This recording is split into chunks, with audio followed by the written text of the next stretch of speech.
On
123 to 120 on Rui Hachimura's three-pointer at the buzzer. But the main discussion after the game and around the NBA was LeBron. For the first time in 18 years, LeBron failed to score in double figures, a streak that had lasted an NBA record 1,297 consecutive games. LeBron had 8 points in 36 minutes. He only made 4 of 17 shots, including 0 for 5 on three-pointers, and had no free throw attempts. LeBron did have 11 assists. Number 11 set up Hachimura for his game-winning shot. LeBron had the ball on the Lakers' final possession, but he saw Hachimura open in the corner. To put this in perspective, Michael Jordan is the only player close to LeBron with 866 straight games scoring in double figures. That 1,297 might never be broken. No debates, no speculation, just the info you need. That's your KBLA Sports Minute. I'm Ray Richardson on KBLA Talk 1580. Happy holidays! This holiday season, KBLA Talk 1580 wishes you and yours joy, peace, and prosperity. As we celebrate with family and friends, we're already looking forward to an exciting first quarter, packed with must-attend events to kick off the new year just right. In January, join us for our inaugural Brotherhood Brunch, bringing together community leaders, change makers, and everyday people for inspiration and connection. February means it's time for our signature Black History Month luncheon, a powerful celebration you won't want to miss. And in March, Women's History Month, we're once again hosting our State of Black Women in Los Angeles Symposium and Luncheon, addressing the issues that matter most inside our community. From all of us at KBLA Talk 1580, happy holidays. Stay tuned for more details on these incredible upcoming events. KBLA Talk 1580, your voice, your community, your power.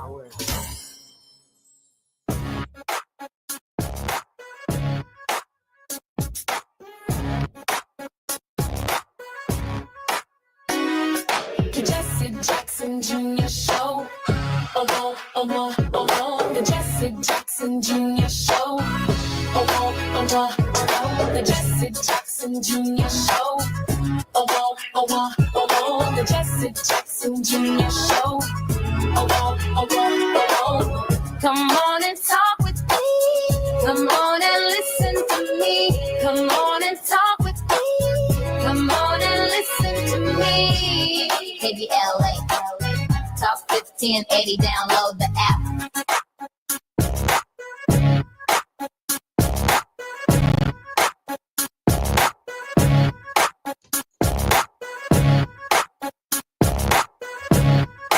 I'm Jesse Jackson Jr. Welcome forward to the Jesse Jackson Jr. Show on KBLA Talk 1580. It's Fat Meat Fridays on the Jesse Jackson Jr. Show. I know that you're in rush hour traffic trying to get to that weekend.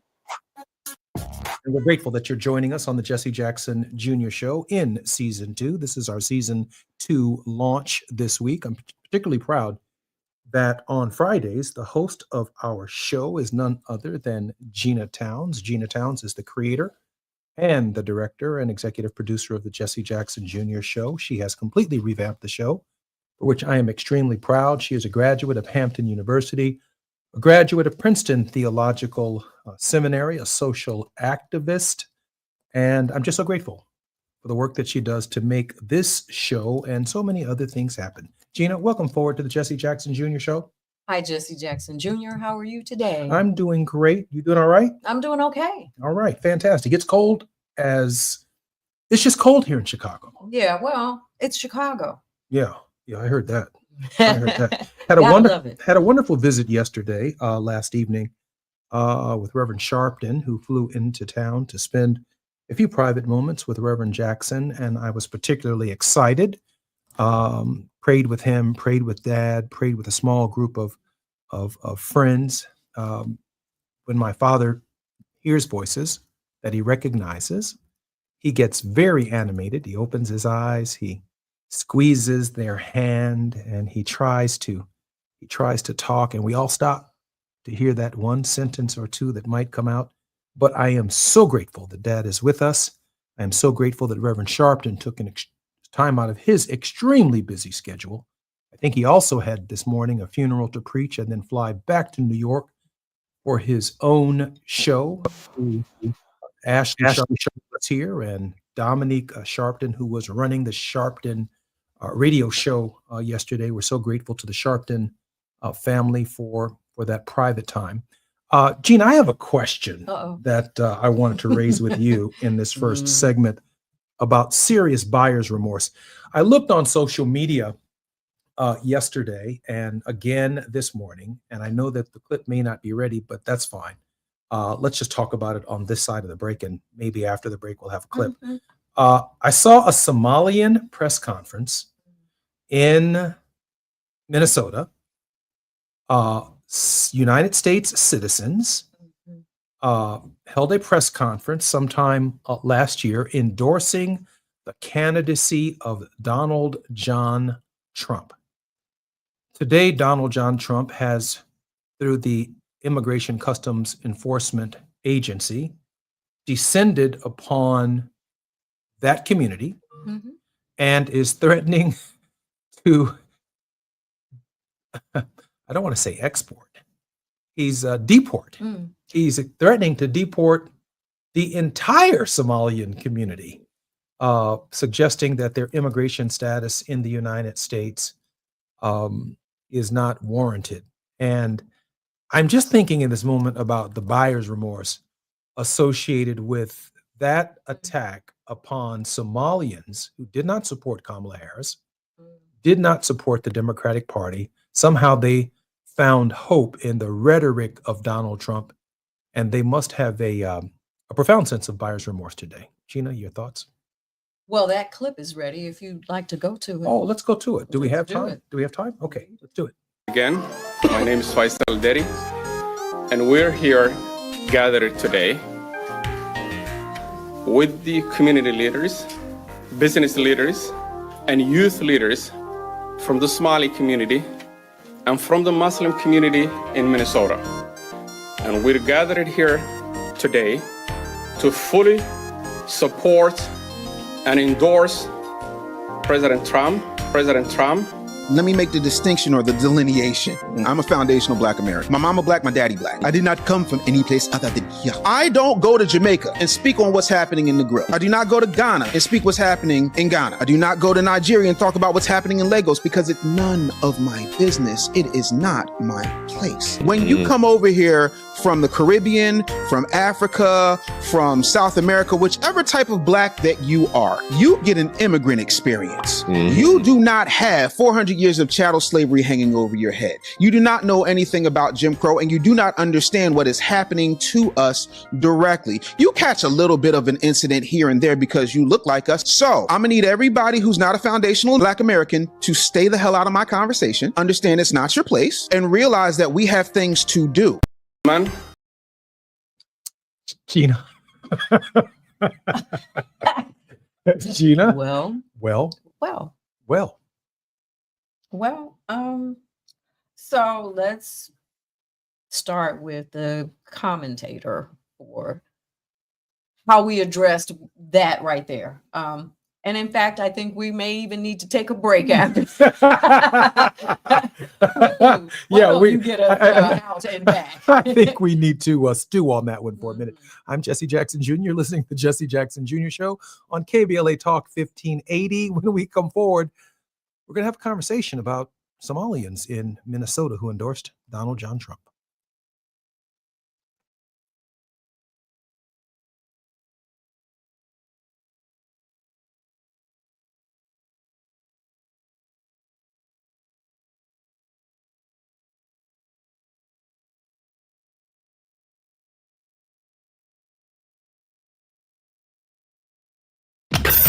While you're stuck in traffic, we can at least bring you up to speed on the news of the day. You're listening to Jesse Jackson Jr. only on KBLA Talk 1580.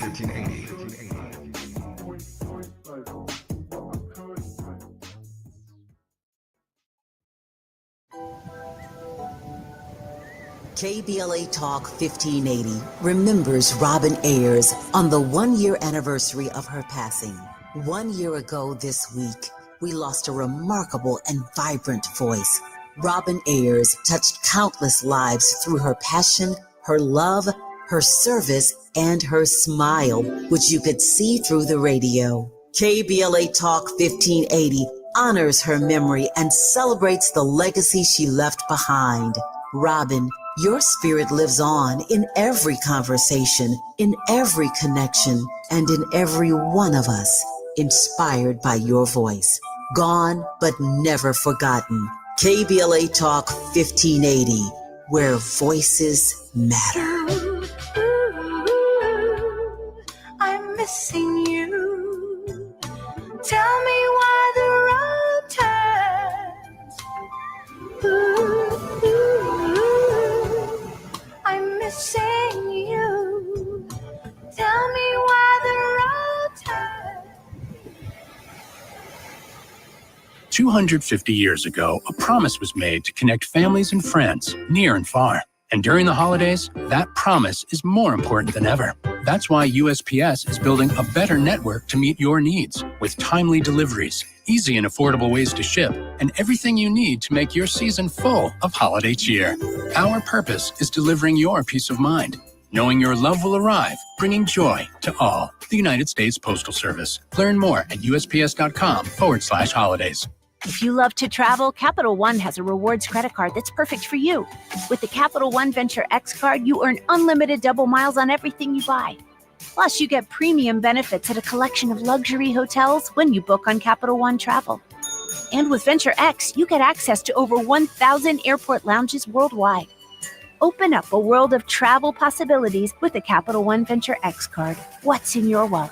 Terms apply. Lounge access is subject to change. See CapitalOne.com for details. Now back to more of Jesse Jackson Jr. on KBLA Talk 1580. The Jesse Jackson Jr. Show.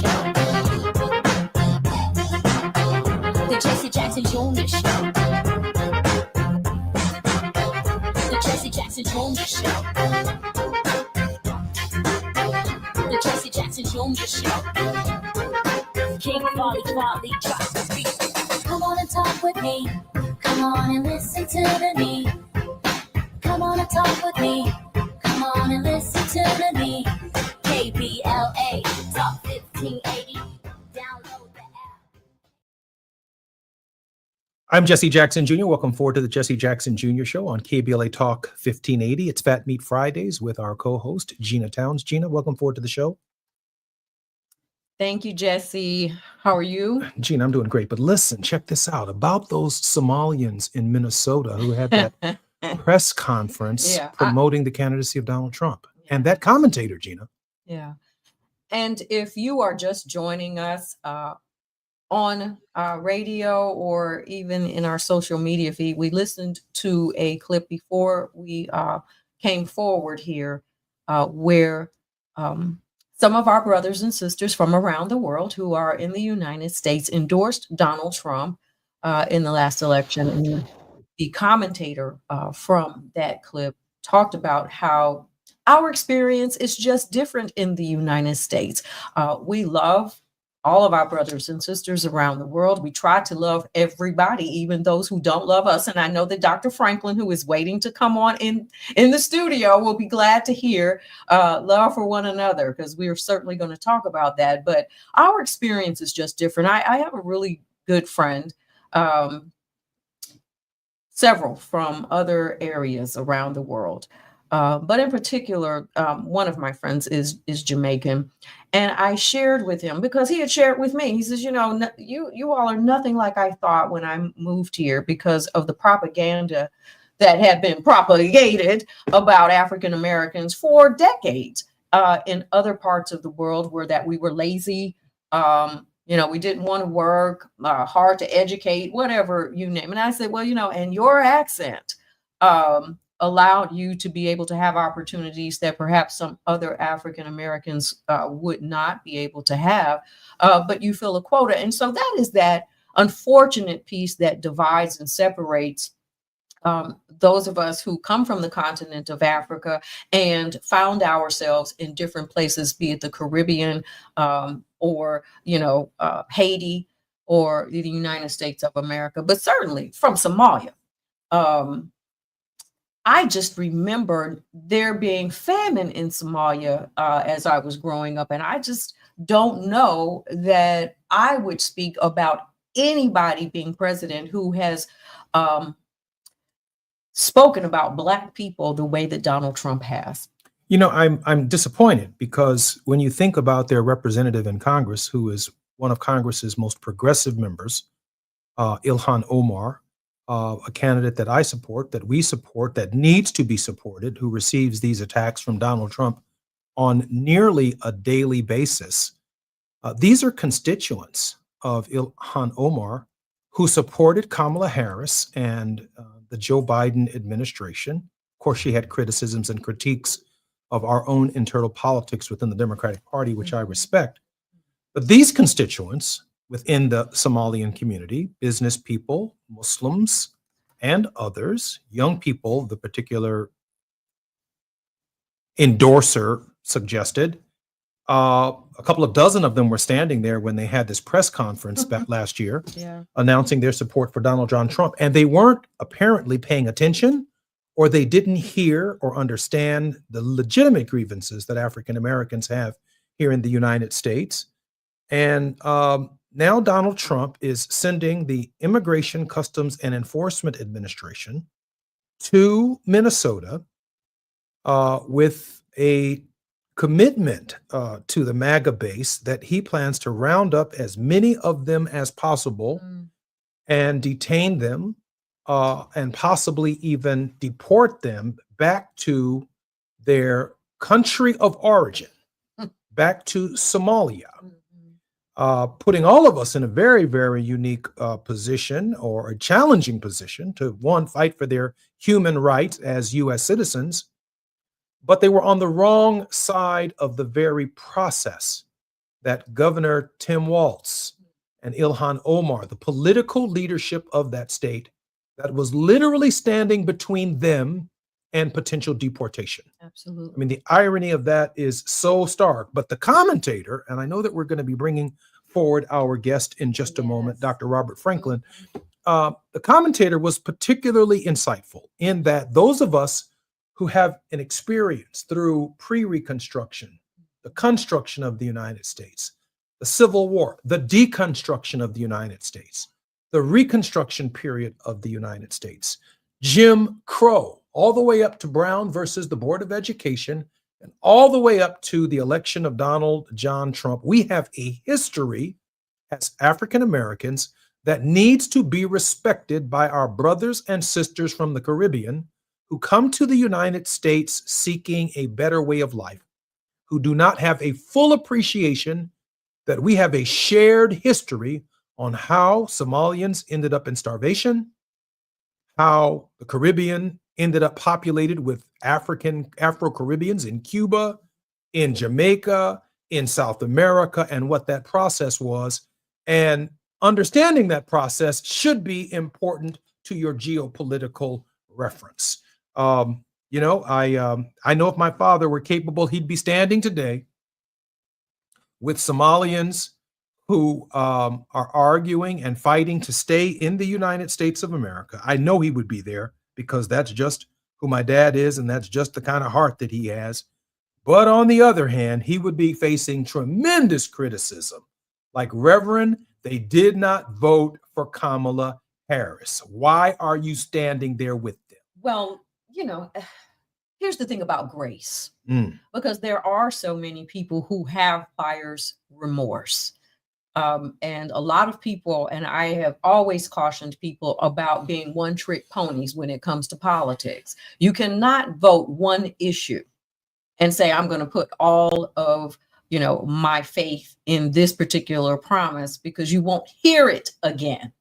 And that's one of those things. If you were upset about this or that, and you felt like it was not being addressed, you can't say, well, I'm going to vote for Donald Trump because they won't address this particular issue. Black people in this country, when you have been here through all of what you just laid out in a linear historical timeline, understand that we have to vote our collective interest just to stay free, just to have the right to vote, not to have Black jobs, whatever that is. If you think about it, it's the Congressional Black Caucus that stood on the well of the House of Representatives that demanded the U.S. State Department and immigration policy include Somalians and Ethiopians and South Africans and Nigerians and others, and to ignore the history of that thinking that made their new lives possible in America possible, I find to be of great irony. Maybe we'll just close that on it. You are because I am.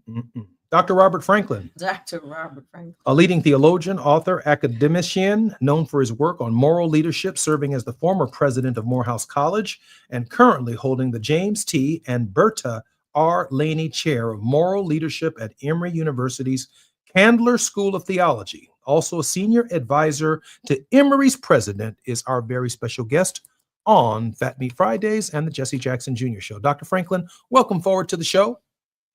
Thank you a great deal. Good to be with you both, and thank you for this enlightening and provocative dialogue you've just shared. Did we get in trouble, Dr. Franklin? I think so. But here in Georgia, John Lewis would say it was good trouble. Oh, I love having Dr. Franklin on. Dr. Franklin, let me ask you this question. Layering, which no one can do better than you, our history against the backdrop, as the commentator said in that video, of the new immigrant experience for Black and brown people who come to the United States, not looking towards the slave ship, not looking towards the experience that we've experienced through these various phases, pre-American history, before the Declaration of Independence, and certainly before the Constitution, and all that has transpired to achieve a 13th, 14th, and 15th Amendment, to elect a Black caucus in the Congress of the United States, to sensitize Americans to the promise, the Statue of Liberty, give me your tired, your poor, your huddled masses. They come here having not been in your class, Dr. Franklin, having understood the history. And I guess it would be Kendrick Lamar who would say, in a real sense, at least historically, and historical understanding, they just not like us. What a lesson this is, and I think a wake-up call to immigrant populations in this country who have perhaps resisted joining forces with other groups who love democracy and who are working to preserve and extend the blessings of democracy, but have been in some ways seduced by the promises of MAGA and other extremist parties. So it's a wake-up call, and I think also a wake-up call to peoples of color throughout the United States and working class communities of all ethnic, racial varieties to now come together, build coalition, and let's work together on one hand to resist this awful authoritarian encroachment upon normal American moral values, push back against the authoritarian playbook, and secondly, to begin to prepare for the next chapter, and to do that in cooperation with greater understanding of each other. And I think, as Gina said so well, perhaps there is buyer's remorse. Perhaps there is an awakening that will move through a grief process to realize they've been lied to realize that the promises have been broken, and it is now time to make new friends. And let's prepare to march together and restore good democracy. Jesse, it's Fat Meat Friday, Dr. Franklin. And so, I like to dig a little bit more. There's something I want to throw into the skillet that you said.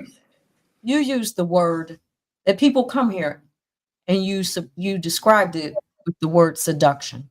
And, when we think about Fat Meat Friday, the word seduction leads to the fall of man for those who have that faith. We are seduced by things that we think we need, that we think we want, things that we think we know. And I dare say that that's one of the problems is people think they know the United States before they get here. We think, I don't go anywhere out of this country thinking that I know. And I try to live each day like I don't know. There are experiences that I have, but because I don't know what the next day holds, I have to use those experiences to try to make my way through this world.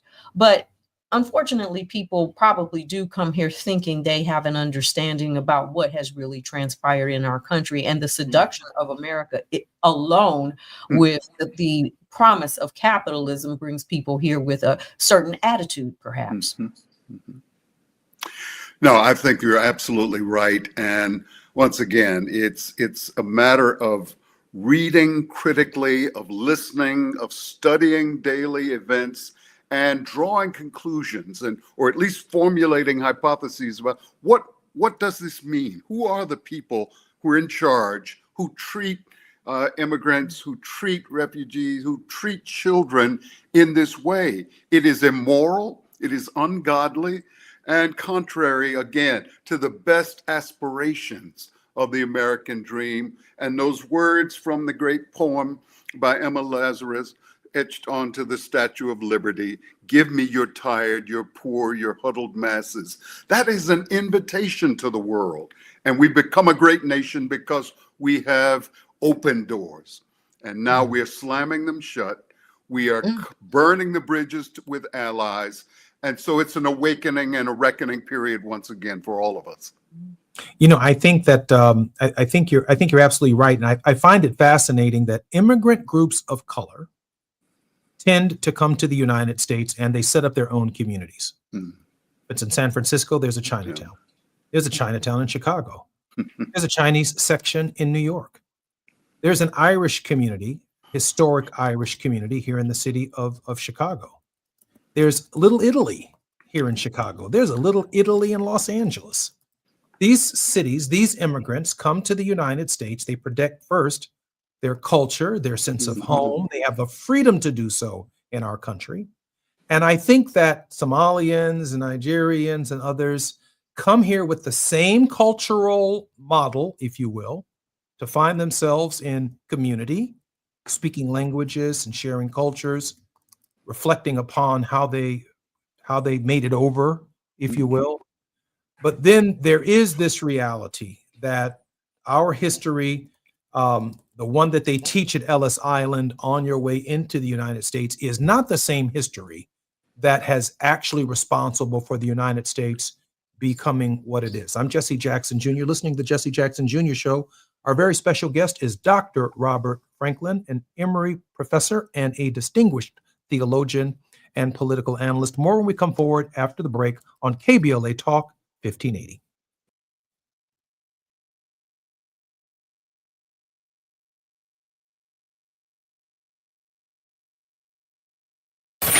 The biggest names, the best conversations. You're riding with Jesse Jackson Jr. on KBLA Talk 1580.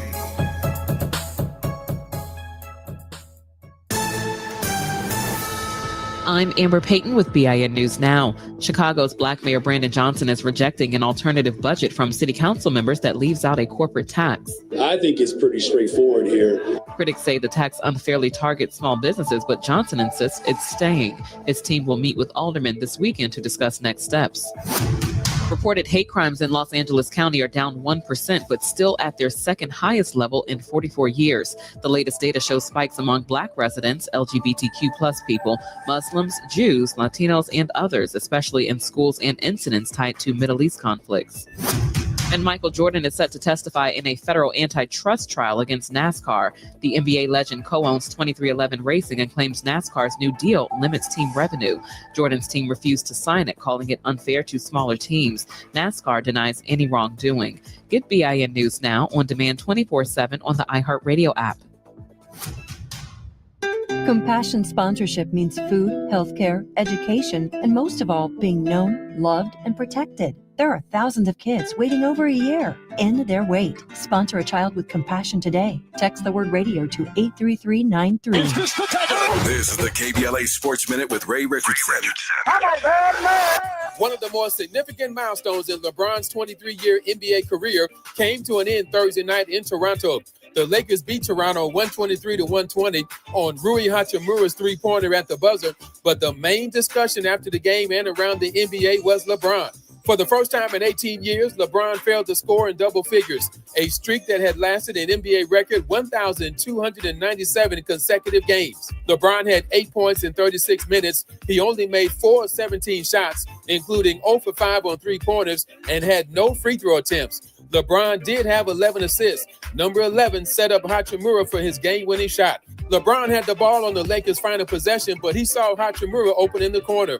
To put this in perspective, Michael Jordan is the only player close to LeBron with 866 straight games scoring in double figures. That 1,297 might never be broken. No debates, no speculation, just the info you need. That's your KBLA Sports Minute. I'm Ray Richardson on KBLA Talk 1580.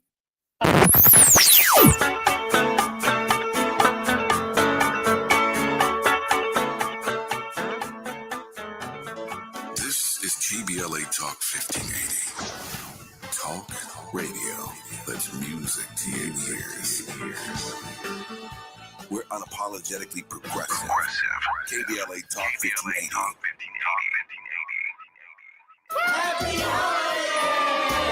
This holiday season, KBLA Talk 1580 wishes you and yours joy, peace, and prosperity. As we celebrate with family and friends, we're already looking forward to an exciting first quarter, packed with must-attend events to kick off the new year just right. In January, join us for our inaugural Brotherhood Brunch, bringing together community leaders, change makers, and everyday people for inspiration and connection. February means it's time for our signature Black History Month luncheon, a powerful celebration you won't want to miss. And in March, Women's History Month, we're once again hosting our State of Black Women in Los Angeles Symposium and Luncheon, addressing the issues that matter most inside our community. From all of us at KBLA Talk 1580, happy holidays. Stay tuned for more details on these incredible upcoming events. KBLA Talk 1580, your voice, your community,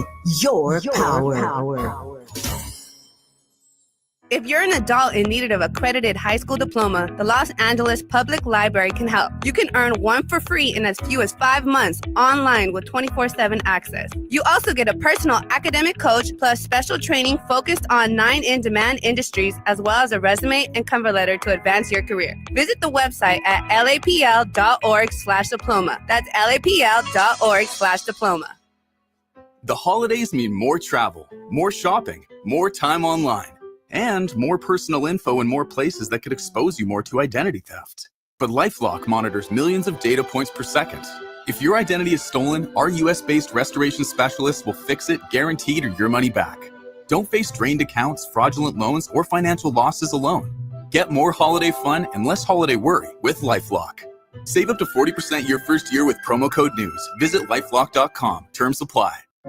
The only thing between you and your best self is a start button. This Cyber Monday, explore the world with Nordic Track. From the peaks of Peru to the streets of Paris, every workout moves you somewhere new with iFit trainers leading the way. The equipment's amazing, smooth, quiet, and those screens make it all feel real. Ready to start your next workout adventure with the #1 treadmill brand in the US? Shop NordicTrack.com for Cyber Monday savings. Nordic Track. Train anywhere, explore everywhere. You're listening to Jesse Jackson Jr. on KBLA Talk 1580. The Jesse Jackson Jr. Show.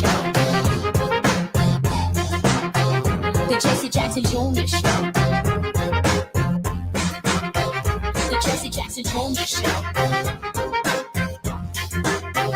The Jesse Jackson I'm Jesse Jackson Jr. Welcome to the Jesse Jackson Jr. Show on KBLA Talk 1580.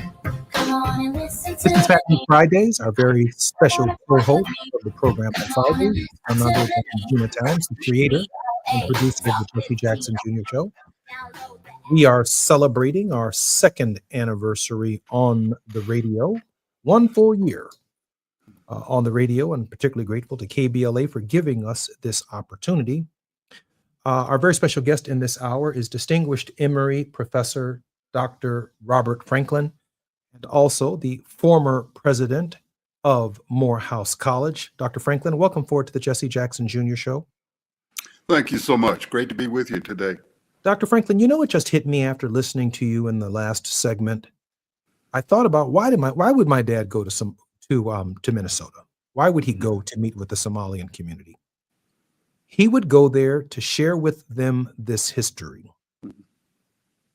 That's why he would go to their defense, because of our commonality as Africans and African Americans. And as Gina would say, the unique understanding that African Americans have, because we really have a community of broad shoulders, given what we know and understand about America. And he would go to convince the Somalians and understand that they made a bad choice. And then he would work to bring them into the fold by encouraging them going forward to listen to the leadership of our community. It's not just here and up talking. It knows what it's talking about. And going forward, let's move forward together, because we do need their numbers in the state of Minnesota. We do need their numbers nationally in order to stop authoritarianism. Dr. Franklin? I'm so glad that we are remembering your dad and celebrating his extraordinary global moral ministry in this way. And I think you're absolutely right. He would go with olive branches in hand, extending invitations to dialogue and cooperation, to building solidarity across the human spectrum. So it wasn't simply about a color-based or race-based movement or faith-based. It was so broad and so inclusive that everyone was welcome. And so I hope that our dear friends in the Somali community of Minnesota appreciate how much we love them and how much we stand with them in this time of challenge, and how the door is always open for reconciliation for those who may have distanced themselves from some of our struggles for democracy and justice. And let me just conclude in the spirit of honoring the Honorable Jesse Jackson Sr. I was with him in 1984. It's before many here were born. I was a graduate student at the University of Chicago. I was a part of a mission, something called the Black Theology Project, led by James Cone, Reverend Calvin Butts, Reverend Jeremiah Wright, and on, a number of leaders. And we gathered in Havana, Cuba. And while we were there reading papers about the power of faith, especially of Christian faith, to transform attitudes, dismantle Jim Crow segregation, the Cuban leaders wanted to know that story. But we wanted to know how they were trying to eradicate racism. And Reverend Jackson happened to be there as a part of, I think, a 3 or 4 island nation stop during his presidential campaign. He discovered we were there. We initially were not together. And he asked our group of 20 to join his group. So suddenly we were tagging along for 3 days. We ate real well when we joined his group because he was a guest of the president of the country. We went to the White House in Havana, Cuba. And he was building those bridges. And for me, as a young graduate student and seminarian, trying to understand the power of religious faith to change hearts and minds, that's deep change. We had been focused on what we call high impact, changing law and policy. Civil Rights Act 1964, Voting Rights Act 1965, high impact, changes law. But then Dr. King said, and Jesse Jackson said, we got to have a deep impact to change the hearts and minds of people. And you do that through presence, through touching, through trusting, praying together, and eating together. Dr. Franklin, someone sent me a picture of that moment. Oh my. The other day. I'm trying to scroll through my feed to find it right now. Gina? Yes. It was an extraordinary moment. Not many have talked about this. One Jamaican-American theologian, Noel Erskine, wrote a brief article about that visit because, national, international press picked up on it. People Google Jesse Jackson and Fidel Castro go to church together. It was really Reverend Jackson that brought Fidel Castro in Cuba to the downtown church, cathedral, he said, according to Mr. Castro, the first time in over 20 plus years. So Reverend Jackson was really crossing some bridges. And that's what moral leaders do. Moral leaders invite us to become better versions of ourselves. And they cross boundaries. They even transgress at times, breaking the normal rules and norms in order to create change and set people free. Most amazing.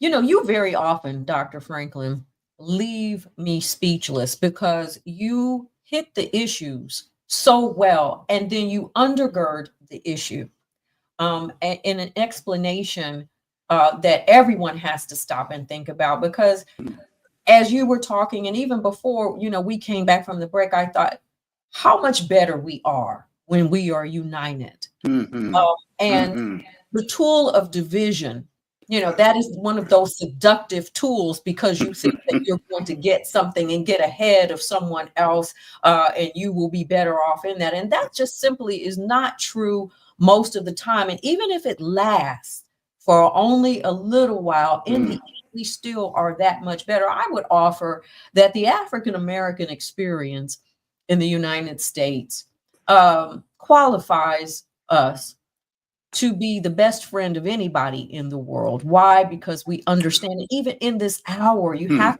to see us trying to fight for what we already have achieved, that we had to fight for, that our uncles, grandmothers, cousins had to fight for. And we find ourselves in that same situation with having to struggle to even be counted in the moral arc of justice. Oh, I'm so glad you said that. I just want to remind, as a footnote to your comment about this global stage where the peoples of the world, especially Pan-African people, can come together.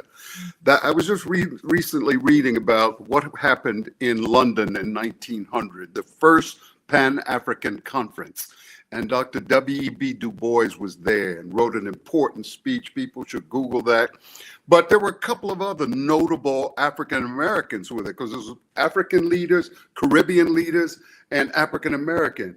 Anna Julia Cooper, a name that we should all know, but some do not know, that Dr. Anna Julia Cooper was among the first African-American women to earn a PhD from the Sorbonne, the University of Paris. And then Bishop Alexander Walters was present. So the AME Zion Church leadership was present for that Pan-African conference.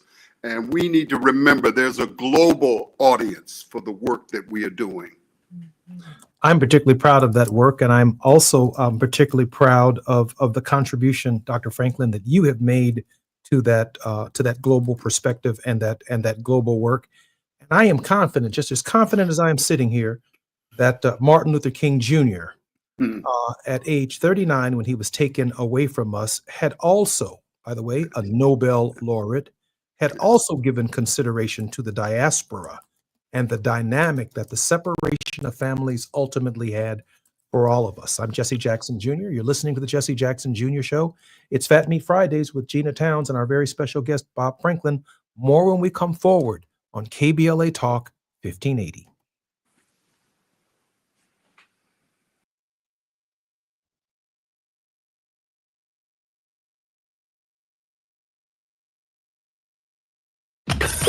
While you're stuck in traffic, we can at least bring you up to speed on the news of the day. You're listening to Jesse Jackson Jr. only on KBLA Talk 1580.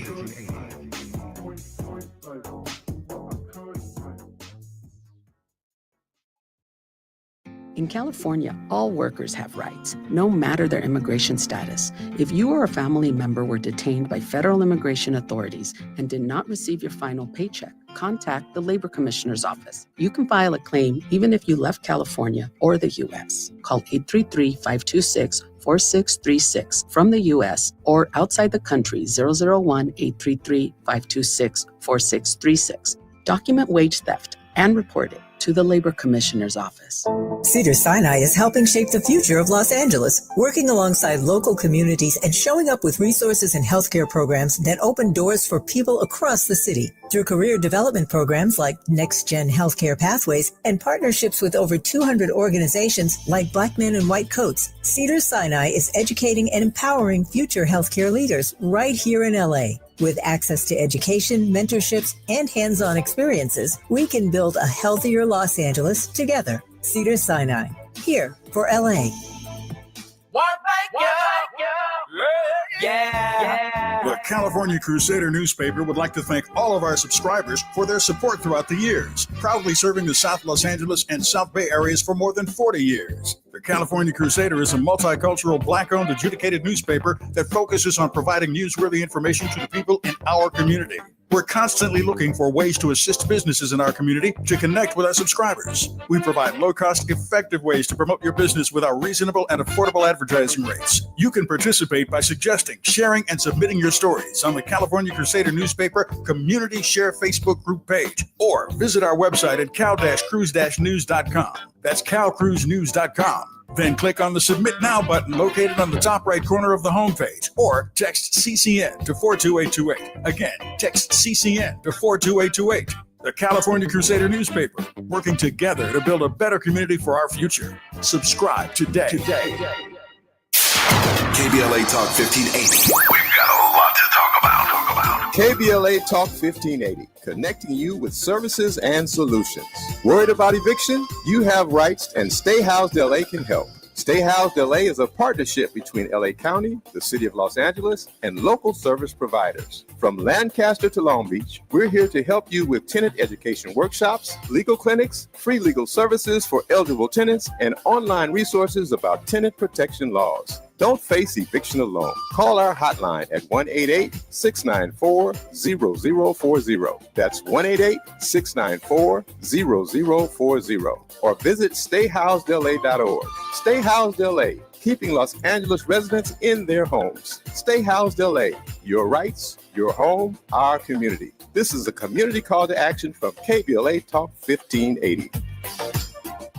Established in 2020 during a time of deep racial unrest across our state and country, the Black Freedom Fund was created to make sure that leaders and organizations working to support Black communities and build power have the resources they need to stay in the fight for the long haul. We believe that those closest to the issues impacting our communities know best how to solve them. That's why in just the last 5 years, we've granted more than $45 million to over 200 grassroots organizations across California. That is the largest collective investment in Black organizing in history, and we're just getting started. We are clear-eyed and committed, more now than ever, to our people, our power, and our possibility. Join us in creating a future where Black people harness their full power to shape their lives and realize a just world for all. Learn more at fundblackfreedom.org. That's fundblackfreedom.org. The Black Freedom Fund is proud to sponsor Conversation Live Altadena Rising with James Farr on KBLA Talk 1580. Now back to more of Jesse Jackson Jr. on KBLA Talk 1580. The Jesse Jackson Jr. Show. The Jesse Jackson Jr. Show. The Jesse Jackson Jr. Show. The Jesse Jackson Jr. Show. King Folly, drop the beat. Come on and talk with me. Come on and listen to me. I'm Jesse Jackson Jr. Welcome forward to the Jesse Jackson Jr. Show on KBLA Talk 1580. Our very special guest in this hour is none other than Dr. Bob Franklin, eminent professor of theology and historian at Emory University, former president of Morehouse College. Dr. Franklin, welcome forward to the Jesse Jackson Jr. Show. Thanks very much, Jesse. Good to be with you. We're on Fat Meat Fridays with our co-host, Gina Towns, Reverend Towns. Don't start with me today, Jesse. Do not start. Dr. Franklin, let me ask you a quick question, if I can. I don't know how quick the answer is, but you have a great segment here from which to convey this message. It seems to me that the country is at a moral turning point in terms of its leadership and the character of its leadership. I remember making a presentation to one of your classes at Emory University, for which I was profoundly grateful that you invited me. And I talked about the moral structure of the Constitution itself, that we, the people, get to determine all the way from someone who sits on their couch and does nothing or just makes deals, all the way to someone who in our time and space we expect to have the power to feed the hungry, to clothe the naked, to liberate the captive, to grant pardon and reprieve to those who've been incarcerated. A very, very different character trait. But it seems somewhat objectively there in the Constitution, but it's subjective when we go into the voting booth and we don't vote for our moral interests. We vote our economic interests. Help us here, Dr. Franklin. I think it is so important for a free society to continue to carry on a robust conversation about moral leadership, about what we expect from moral leaders and how we can go forward, what our expectations happen to be. We lose ground when we fail to have that conversation. And like the way David Brooks has put it, we often lose some of our literacy for even talking about integrity, courage, humility, empathy. And I recently heard, Tavis talking to Cornel West about this loss of a robust language about empathy in our culture. I mean, the very impulse to care about others and their well-being, to be able to imagine and put ourselves in the moccasins of others, is now being denigrated as a vulnerability or a sign of weakness. When Jesus, Prophet Muhammad, Moses, all of the great spiritual teachers and leaders assigned this notion of service to others of other regarding love and concern is at the top of the pyramid. This is the pinnacle of the moral life. So we have, I think, an obligation to keep the conversation going, to hold leaders accountable. And it means also, and I love what you did in my class, and both juxtaposing or placing alongside each other insights from sacred scripture and insights from the U.S. Constitution. That was the genius of Martin Luther King. And he said, this is rooted in the Bible, in Hebrew Bible, in the New Testament. It's also rooted in the U.S. Constitution. And we need to, and I hope that you will continue to be a voice in the public square, in government and beyond, helping us to be reminded of the importance of those two sources. What we expect from our leaders, we can expect more, and we should hold them accountable for justice. And in class, I talk about justice in 3 simple words that everyone can remember. Justice is restoring right relationships. Restoring right relationships. So even when people don't want to use the language of reparations, some folk are comfortable with it, some are not. Some think it's a radioactive term. Some think it's actually a promising term to get started. It's accurate and historically rooted. But I think that to restore right relationships, however you interpret, is the place to start our conversation now in 2025 about moral leadership, about good government, a good society, and a good future. Gina? So it's Fat Meat Friday. And I dug a nugget out of what you just said for us to put in the skillet. And that word is empathy. And most recently, the word empathy came under fire. It got on the front stage.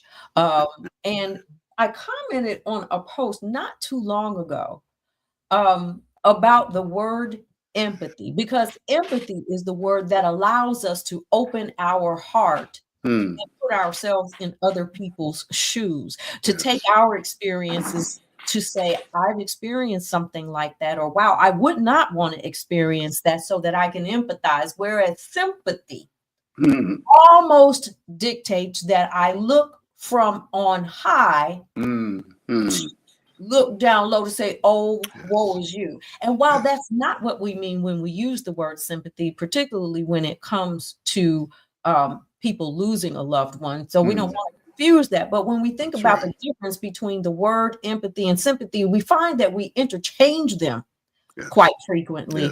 They are very different. And one is an enabler and one is just an observer. Yes. I think this is an important language distinction, even in the language. And I love the way you're highlighting this, Gina, because I think people will think about this now. Why do we have 2 separate words to refer to this work of the heart? Is a simple way to think about the Greek and Latin roots of empathy and sympathies, pathos. And pathos refers to emotion, the work of the heart. And empathy is kind of entering into, through your heart, the life of the other. Whereas, as you say, sympathy is standing apart, but standing with, to the extent that you can, and often looking down at. So I have sympathy, but you don't really enter into my own heart. I hope you, if things work well for you, is what many people in American society are perhaps looking at as we see so many of our immigrant friends and colleagues struggling at this time. But the empathy says we're going to be in the streets, standing with them, protecting them, and giving them shelter. Dr. King said that this story of the men and the man who had fallen to robbery on the Jericho Road, that the Samaritan had the choice of sympathizing with him, flick a coin to him and say, be on your way. The fact that he went the extra mile and bandaged him up, took him to a local hospital, put him in a local care facility, and promised to pay when he came back. Dr. King said in his heart, the foundation of his life was a an altruistic care that went far beyond flinging a coin to a beggar, but engaging humanity. Dr. Franklin, we're grateful to have you on our show. Can you just share with us one more thing, your landmark work on moral leadership? We have about 30 seconds before we have to come forward. Yes, I'm so glad you mentioned this notion of altruism, because in this season, particularly as we think about the meaning of Advent, the meaning of Christmas, certainly in the Christian community and beyond, it is a time of embracing light, of peace, of sharing and joy and gift giving. Perhaps the nation can pause in this season and open its heart, feel the pain and suffering going on in our nation. Reread those biblical stories that talk about the journey of a family who are refugees and seeking safety, and let us expand ourselves to embrace others. So the world is equally balanced, good and evil. Yes. So grateful that you spent this time with us. I'm Jesse Jackson Jr. More on the Jesse Jackson Jr. Show when we come back on KBLA Talk 1580.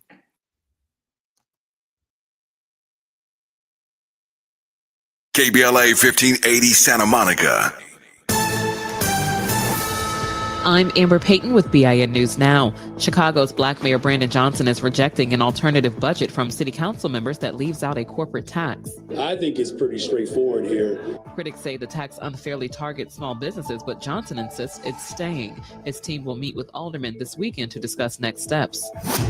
Reported hate crimes in Los Angeles County are down 1%, but still at their second highest level in 44 years. The latest data shows spikes among Black residents, LGBTQ+ people, Muslims, Jews, Latinos, and others, especially in schools and incidents tied to Middle East conflicts.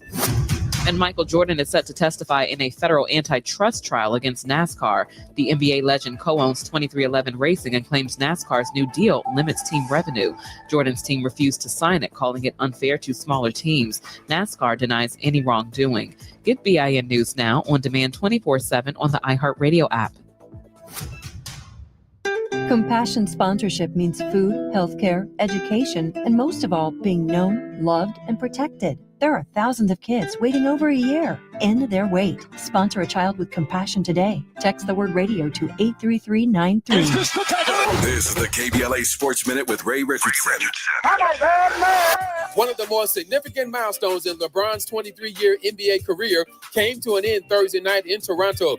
The Lakers beat Toronto 123-120 on Rui Hachimura's three-pointer at the buzzer, but the main discussion after the game and around the NBA was LeBron.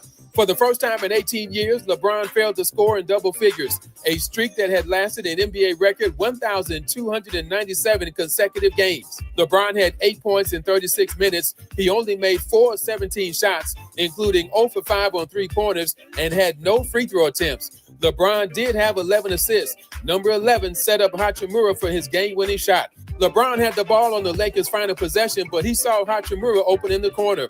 To put this in perspective, Michael Jordan is the only player close to LeBron with 866 straight games scoring in double figures.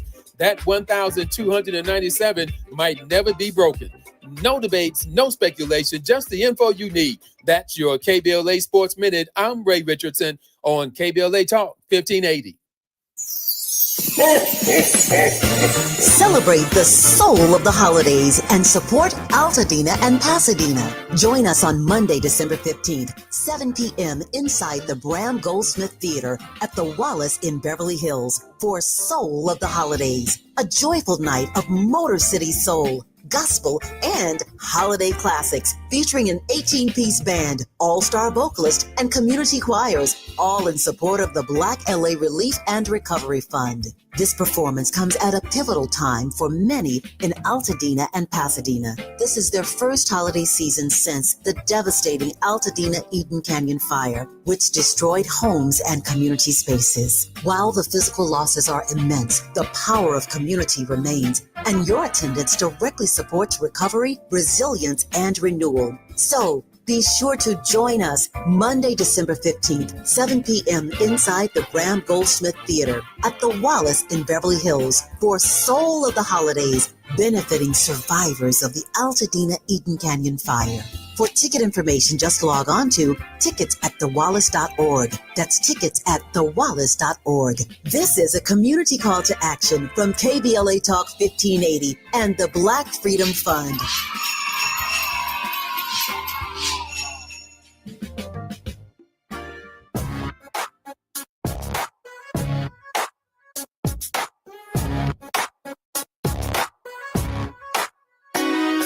The Jesse Jackson Jr. Show. Oh, oh, oh, oh, the Jesse Jackson Jr. Show. Oh, oh, oh, the Jesse Jackson Jr. Show. Oh, oh, oh, the Jesse Jackson Jr. Show. Oh, oh, come on and talk with me. Come on and listen to me. Come on and talk with me. Come on and listen to me. KBLA Talk 1580. Download the app. I'm Jesse Jackson Jr. I want this continue this music for a second because in this hour, the author of the jingle of the new Jesse Jackson Jr. show is none other than Farley Jackmaster Funk. King House Music is our very special guest on the Jesse Jackson Jr. show on KBLA Talk 1580. This is Fat Meat Fridays with Gina Town. Gina, the Jackmaster is here. Farley. Hey, what it do, y'all? What it do? You know, I'm quite insulted, by the way. What happened? I'm quite insulted because I know last time I seen you two healthy people, y'all was saying I need to lose weight, and he would invite me on a fat day, you know, on Fat Meat Friday, FNF. You know, I got the hint, bro. I got the hint. I'm in the gym, man. I promise I'm gonna do more than just walk in the gym and look at it. Farley, hi. You know what, Gina? Can we bring Farley up? He's got some kind of interesting situation going on here. That light apparatus that's tied to your head, Farley. Okay. No. I thought that was definitely some lights. Farley, you are in the house. Not yes, only sir. Chicago, we're in London, we're in Johannesburg, South Africa. We are live in Los Angeles, California. Gina. Yes. The Jackmaster's here. That he is. Taiwan fairs everywhere. Hey, listen, let's do this. I have a clip for you. Go ahead. House music's journey began in the early 1980s in Chicago, where DJs like Frankie Knuckles crafted a new sound by blending disco, electronic beats, and soulful melodies. This was the birth of house music, named after the legendary Warehouse Club where it all started. Using drum machines and synthesizers, pioneers like Larry Heard and Marshall Jefferson pushed boundaries, creating tracks that became anthems of the underground scene. The 4/4 beat and infectious grooves made house music a staple in clubs. By the mid-1980s, house music spread to cities like New York and Detroit, evolving with unique local flavors. The late 80s and early 90s saw the rise of subgenres like deep house, acid house, and techno, each contributing to the genre's rich tapestry. Today, house music is a global phenomenon, influencing countless artists and uniting dance floors worldwide. From its humble beginnings to its explosive impact. Farley, you're a legend. I want to be real clear. I put this back up because I want, if you cannot see and you are not on social media right now and you are listening to us, you will see on our graphic, I will tell you what it says. It's a street sign that says the king of house music, Farley Jackmaster Funk. That is who we have with us. And what I want to make sure at the outset of this conversation today, for all of my friends in New York, you know I love you, but house music began in Chicago. And it didn't begin at the Warehouse either. So let's start with them lies too. We're about to get it straight. We have 1 minute. We're going to jump into this, but we will come forward when we do it. But in the meantime, or between time, Farley, tell us what you are up to these days. These days, I'm I'm supporting this guy for Congress named Jesse Jackson Jr. Oh, wow.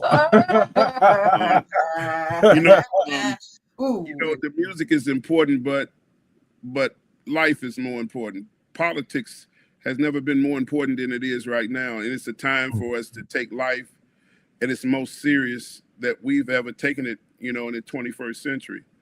And it's so important that we get it right, and that we get somebody in office who is a veteran, who understands and not trying out for the office, but knows the office. These other people going in, they have trial and error that they're going to have to go through. And we need Jesse Jackson Jr., the most important person for this job. And I can't delay that any longer to talk about the music, because we won't even have a place to play music if we don't get somebody in the White House to work out. Well, that was the last thing we're thinking about. They say Negroes don't do nothing but dance all day. But when it comes to the real task at hand, we are missing. And so Junior has been there, and he knows exactly what needs to be done. So we really need you, brother. I mean, like, to talk about house music for me right now is really getting off the subject, but I will talk about the house music because this is why the people are listening and came. But I just want to make sure you didn't pay me a dime to say this. We're good friends, but when it comes to the truth, good friends don't count. Qualifications count. And it's so important that we get this right, people. I really appreciate that. Wasn't expecting it. And I'm particularly proud that an iconic representative of a genre of music, an important part of the American culture, of our country's culture, is waking up to the idea. And there's never been a moment that you've been asleep, but you are crystal clear on what this hour represents. Gina, maybe when we come forward, we can explore with Farley more of what he sees that's taking place out here in the country before we go to the history of this music. I'm Jesse Jackson Jr. You're listening to the Jesse Jackson Jr. Show on KBLA Talk 1580. Our very special guest is the Jackmaster. A safe place to go loud. A great place for progressive politics. KBLA Talk 1580. KBLA Talk 1580 remembers Robin Ayers on the 1-year anniversary of her passing. 1 year ago this week, we lost a remarkable and vibrant voice. Robin Ayers touched countless lives through her passion, her love, her service, and her smile, which you could see through the radio. KBLA Talk 1580 honors her memory and celebrates the legacy she left behind. Robin, your spirit lives on in every conversation, in every connection, and in every one of us, inspired by your voice. Gone, but never forgotten. KBLA Talk 1580, where voices matter. I'm missing you. Tell me why the road turns. I'm missing you. Tell me why the road turns. 250 years ago, a promise was made to connect families and friends near and far. And during the holidays, that promise is more important than ever. That's why USPS is building a better network to meet your needs with timely deliveries, easy and affordable ways to ship, and everything you need to make your season full of holiday cheer. Our purpose is delivering your peace of mind, knowing your love will arrive, bringing joy to all. The United States Postal Service. Learn more at USPS.com/holidays. If you love to travel, Capital One has a rewards credit card that's perfect for you. With the Capital One Venture X card, you earn unlimited double miles on everything you buy. Plus, you get premium benefits at a collection of luxury hotels when you book on Capital One Travel. And with Venture X, you get access to over 1,000 airport lounges worldwide. Open up a world of travel possibilities with the Capital One Venture X card. What's in your wallet? Terms apply. Lounge access is subject to change. See CapitalOne.com for details. We knew you'd stick around. This is LA's home for progressive talk radio. Welcome back to KBLA Talk 1580. The Jesse Jackson Jr. Show. The Jesse Jackson Jr. Show. The Jesse Jackson Jr. Show. I'm Jesse Jackson Jr. Welcome forward to the Jesse Jackson Jr. Show on KBLA Talk 15 minutes. That's me Fridays, and you heard King Harley, Drop the Beat. King of House Music is our very special guest, Harley Jack Master Funk, live on KBLA Talk 1580 around the country and around the world by app. Gina Towns, the creator of the Jesse Jackson Jr. Show. We have a icon, a music legend, a genre-creating cultural developer, and an influencer of extraordinary proportions in American culture. And while we have a lot of things that we want to cover, Farley, can you share with us the consciousness of this hour, particularly for many of the people who follow you, in terms of the gravity of this hour and what it means? Well, initially it was supposed to be talking about house music, but what really touched my heart more than anything, and that trying to take advantage of this time, and that we would have our core listeners and viewers watching, is to be able to say the urgency for us to go to the polls, for us to keep our eyes on the prize, because we have taken our eyes off of the prize, and generations have been lost with parents not, how can I put it, equipping their kids with what the future holds. And because of that, we have a lot of things that have been lost in transition due to them believing that politics doesn't matter. And it means everything, as we have rights that's going to be taken away from us. They said if you want to give away $1 million, what's the saying about if you put it in writing, we ain't gonna read it, and we're missing the core points that's gonna keep us in our place in this country, our foothold in this country, to be treated like second-class citizens at some point. It's really that deep, and people don't see it coming, but that's where we are right now. And if it's not someone like yourself, that's going to do this job, man, we might as well give it up, because there's no time to learn on the job. This is not a place to learn on the job. We got several people that's learning on the job, and we keep seeing that throughout the country with different aldermans, different congressmen, everything, when they learning on the job on their first year. You got to come in, man, with boots on the ground. And if you don't know where the hidden things are, it's no time to ask your fellow colleague congressman, what should I be doing? Which way is my office? We ain't got no time for that, man. You got to already know what you're doing when you walk into that building, what you're going to do. A lot of politicians always, they say what they're going to do before they get there and don't do nothing, because they don't know how to do it. So we need somebody with experience who knows. And then get this, on the south side of Chicago, there's a place where somebody named Reverend Jesse Jackson helped push it.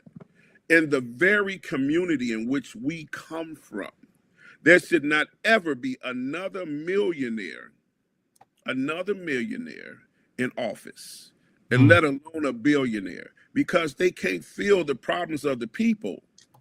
What do you know about what it's like not to eat a meal? If I ask the current people, administration, what do you know about missing a meal? When they just did this crazy stuff, when they shut Congress down to get their way, shut the White House down to get their way, all the starving people that were hungry, but didn't realize that don't make it racial, but it's more white people that was on SNAP benefits, on the benefits than us, Yeah, it was on the but benefits. we were the ones that were televised. You understand? Yeah. As it keeps on going, the rhetoric, we are the ones that's televised. Gina? I do want to talk about your evolution and revolution here in our longest segment. So here's what I would like for you to do. Could you please tell us a little bit about yourself? I'm a conscious person. I didn't realize that I would be that person, but as I've gotten older, you have to recognize the things of God. And once you can tap into who you are in the Lord, all along there was a purpose on your life. You might didn't know it, but later on, the things of God you can recognize. So I used to play Martin Luther King, his speech over the music on WBMX back in the day when I first started, because I wanted the kids to learn his speech. It was subliminal. They were dancing, but it was dancing with a purpose. At the time, I just thought it was something cool to do. I got Martin Luther King on there, man. I'm like, man, he's the coolest. And later on in life, he's like, when they came to me, they said, Farley, I learned Martin Luther King's speech because of you. I've learned of Reverend Jesse Jackson because you played I Am Somebody over the beats. I didn't really know what my place was because I was so busy running around with all the girls, Corvette and everything else, you know, living the life as a celebrity. But then when I came into who I was when I gave my life to the Lord, I found out what my purpose was. And so my music has always been inspirational. I had some dirty ones in there. The devil is a liar. I ain't gonna sit here and lie before you and tell you I didn't have some of them raunchy ones. But let me tell you, God ain't never used nobody perfect but Jesus.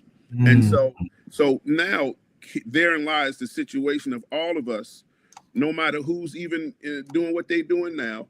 Watch and see what God can do. As he said, he used the foolish things of the world to confine the wise. And I love to say that I was foolish because guess what? That's why I know God is using me, because he's used me so many times to confine those people that were wise, that knew everything. And here comes this message from this funny looking kid from the south side of Chicago. I saw some pictures of myself when I was young, and I didn't know how nobody took me serious then, but I grew into this handsomeness that I have now. What can I say? And so it's life just evolved, and it kept on evolving, and it's still evolving right now. So that's pretty much who I am. That guy who God has blessed and blessed me to be an inspiration to so many people globally, to be able to speak on a microphone, play some music. Lost 99% of my jobs throughout England and Europe and the rest of the world because I took a stand for the Lord and went in and talked about God at the events. And all the promoters said, we did not hire you to talk about Jesus at these parties. And it was just that turn in my life when God was using me to get his name out there, because he said if his name be lifted up, he would draw nigh to them. He would draw people into them souls into him. So I lost it, but then I got it back, because one thing about God is he wants to see if he can trust you. And so I had to put him first. When people say put him first, man, you really got to look in the mirror and say, you know, did I really put God first, or was he second or third or fourth? I put him first, and I lost 99.9%, which means all my work. We moved into Roseland at the time. Some people who know me was wondering why was I living in Roseland, and you're famous. Is because there's some things that happen to you when you live for the Lord. You become very peculiar and strange, and those words that are coming out of your mouth is not necessarily something of the world, but it was a very peculiar ministry, because here I am in the club. Well, if you got a ministry, how you in the club? Because the pastor can't go to the club. That's all right now. So who you gonna send, Lord? He sent me because I was just like what I was playing in front of, and I understood them. And so I didn't have to beat them over the head, but there were some things that I still had to learn as I get long-winded in this part, just to say that I needed to be around some wise counsel, because the thing is that you can always do a mighty work from the inside. It's hard to do the work from the outside, but when you can walk amongst the people, and you can, as the Bible says, when one soul gets saved, heaven rejoices. I didn't know that tactic. I was overzealous. So I went in trying to be Moses when I first walked in and told her that's where I lost it. You know, the wisdom says now, because hindsight is 20/20, I could have did more work if I would have had a more conscious effort and knew what I was doing from some wise counsel that knew that you just can't go in and do that, because I would still have been in those places to tell even more people. But I'm still glad that I showed obedience and showed God that you know, what he spoke in my spirit, I did. A couple of times I didn't. And can I say this one last thing in that subject? I would like to say, and this may sound crazy to some people, But I was over in Greece. I believe that was a country at the time that I was DJing at, and I heard the Holy Spirit say, "Tell them about me." And I said, "Lord, they don't even speak English." He wasn't concerned. Let me tell you. Let me tell you why he wasn't concerned. It's gonna sound crazy to y'all, and it happened to me. God actually smited me, bro. I had bumps on 98% of my body when I got on the airplane, and they thought I was the Elephant Man. Okay, right after I was disobedient and said, "Lord, they don't even speak the language," a bug bit me on my neck. I went back to I was in Spain, in Ibiza, and I went back to my hotel room. No alcohol, all the stores were closed. So I took my cologne and sprayed myself and got a reaction. Got on the airplane, all these people going like, I didn't even know, because stuff was changing by the minute. More bumps popping on my body. I went in the washroom and looking like, oh my God, what is that? So I got on the airplane, and phone calls on the airplane were like $2,000. I'm over exaggerating, but if you picked up that telephone on the airplane and make a phone call, I didn't care. So I called my mother-in-law. She was one of the people who led me to the Lord. And I said, "I think God is going to kill me before we land." She said, "Baby, just repent." So I got up in business class, wasn't no first class, got on my knees on the airplane. No more than 3 seats in from where the captain sit, and started speaking in tongues and said, "Lord, please, Lord, please." Hey. Let me tell you, I was crying, "Lord, please don't take me. Lord, don't take me." And I got to London. I found a doctor, and the doctor came through, gave me what I needed. Trust me, this story too long for this segment. Oh, wow. Gina, that's I'm serious about God. I really am. And I have an appreciation for that. I think that, we all do. And especially sometimes, we have to be in a place where we can pay attention. God will get your attention sometimes. And if you're not looking at us on YouTube or any of the social media platforms, I want to just tell you about what's on the screen in social media right now. Farley Jackmaster Funk, one of the most influential figures in the history of house music, with a career over 3 decades, clearly relishes the idea of being underestimated. 4.5 now. More than 25 years since he hit the radio with the other members of the Hot Mix 5, he held down his legendary residency at the Playground. And you, since then, have been gearing up and doing different things. You have not missed a beat. Yes. I'm kind of like, this is going to sound funny, but I'm a cussing Christian too. Can I cuss on this? No, I'm just joking. No, you cannot. Okay. Right. So the babies might be watching, but yeah, it's really been a track. I've been on a beam ever since, and I love just being 100% real with people, because I think, I really want to touch on the politician one more time. Please be real with the people. Let them see that you cry. Let them see that you smack your dog if you're mad. Let them see that you're real. So when something actually happens, they're not looking for nobody perfect, and they can't say a word.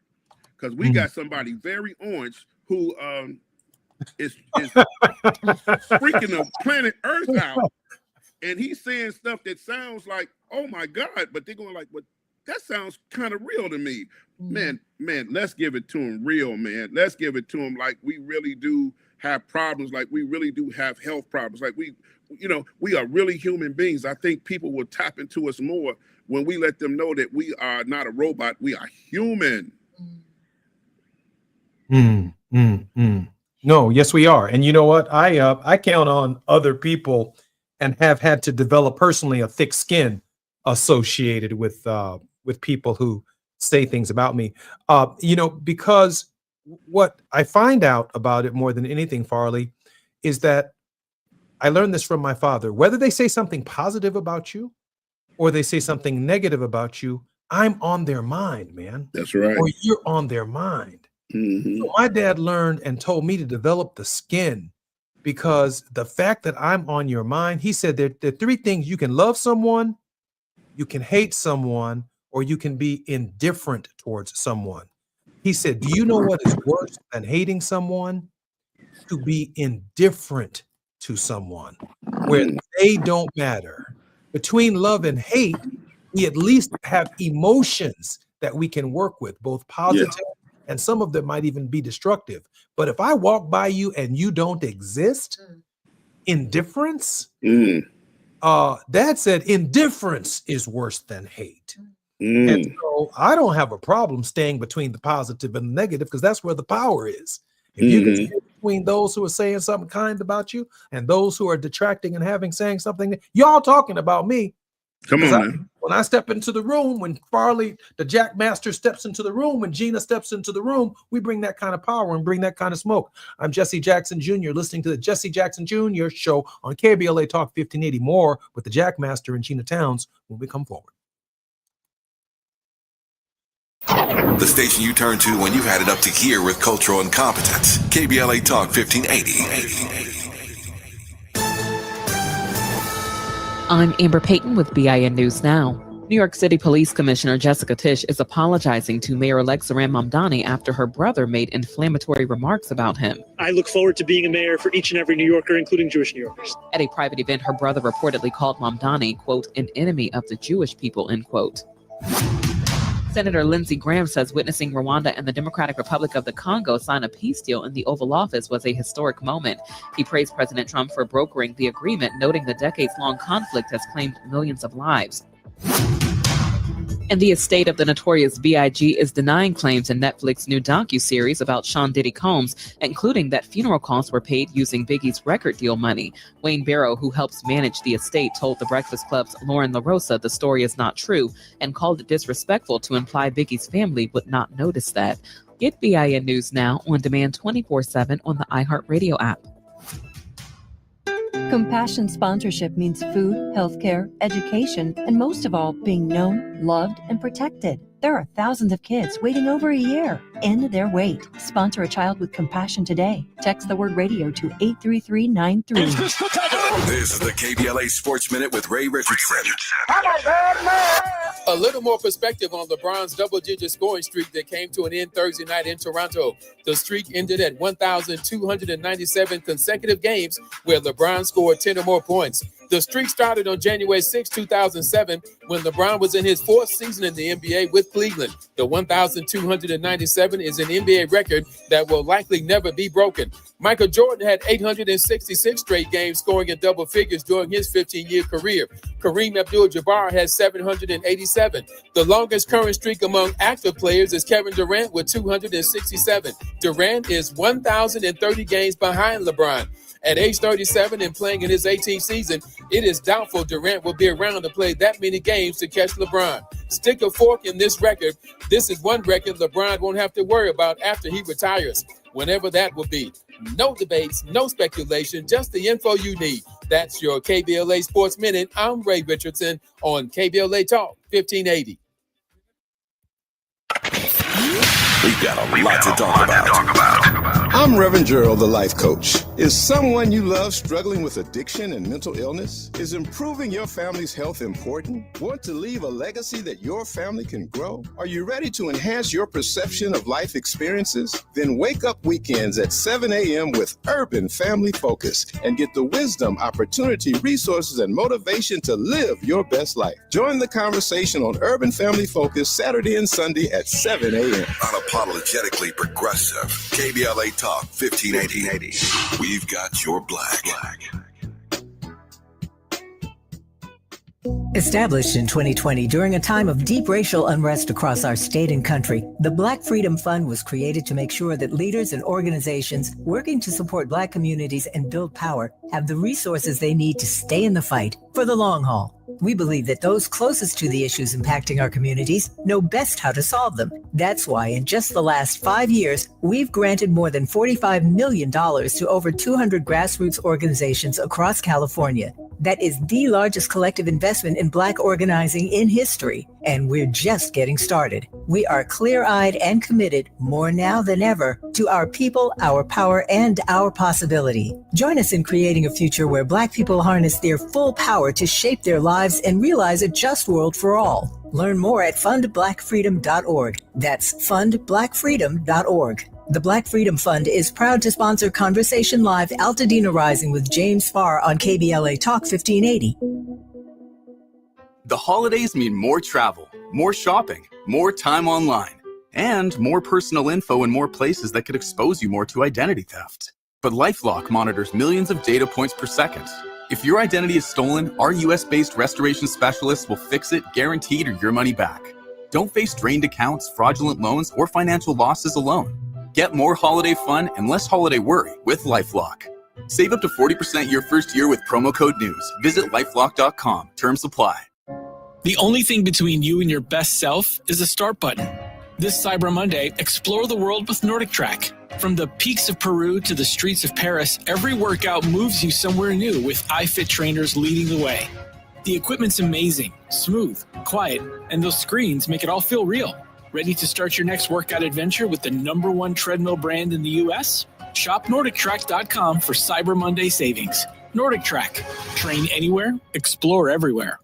With the new IHOP value menu, $6 is all it takes to go to your happy place, where stacks of pancakes with bacon and eggs are just $6 every day. French toast, sausage, and eggs are, you guessed it, $6. And fluffy omelets come with a side of pancakes and only cost $6. Go to your happy plates every day at IHOP. $7 in some locations. Available every day for a limited time at participating restaurants in the U.S. Hours may vary. No substitutions. Not valid with other discounts or promotions. Prices may vary. Oh, how's that flu, babe? Did you take DayQuil Intense Flu yet? Nah, I got this. Ugh, okay, I don't got this. You stay on the couch, and I'll grab the DayQuil. Undo your flu symptoms with DayQuil Intense Flu. DayQuil Intense Flu provides powerful relief of your flu symptoms. I'm ready for that to-do list. Wow, you do got this. DayQuil Intense Flu. The daytime coughing, aching, fever, under your flu medicine. Use as directed. Keep out of reach of children. Heard any other talk radio lately that sounds anything like this? We didn't think so. You're listening to Unapologetically Progressive, KBLA Talk 1580. The Jesse Jackson Jr. Show. The Jesse Jackson Jr. Show. The Jesse Jackson Jr. Show. The Jesse Jackson Jr. Show. King Volley, drop the beat. Come on and talk with me. Come on and listen to me. Come on and talk with me. Come on and listen to me. KBLA Talk 1580. Download the app. I'm Jesse Jackson Jr. Welcome forward to the Jesse Jackson Jr. Show. Sometimes I cut that song off, but I want you to know that it motivates me Monday through Friday in the second season of our show. I'm very grateful for the leadership, for the innovation, for the creation and the collaboration between Jackmaster Funk and Gina Towns in creating that jingle for the Jesse Jackson Jr. Show. Gina, welcome to Jackmaster. Forward to the Jesse Jackson Jr. The Show. king of house music is with us today, and no one could be prouder than we are of the work that you've done and the journey that you've had, and some of which you began to tell us about in the last segment. I was during the break going through my little YouTube of Jackmaster, Jack your body. And I was just wondering, can you play us a song can you play something for us over there? Now, you know the song I made called I'm a Househead, right? Yes. So I coined the phrase, as I've done so many things, because it kind of leads me to, this thing about where did house music start? This is a joke to me. So is that too loud? Oh no, turn it up. Turn it up. It's Friday. Some of us got paid, some of us didn't.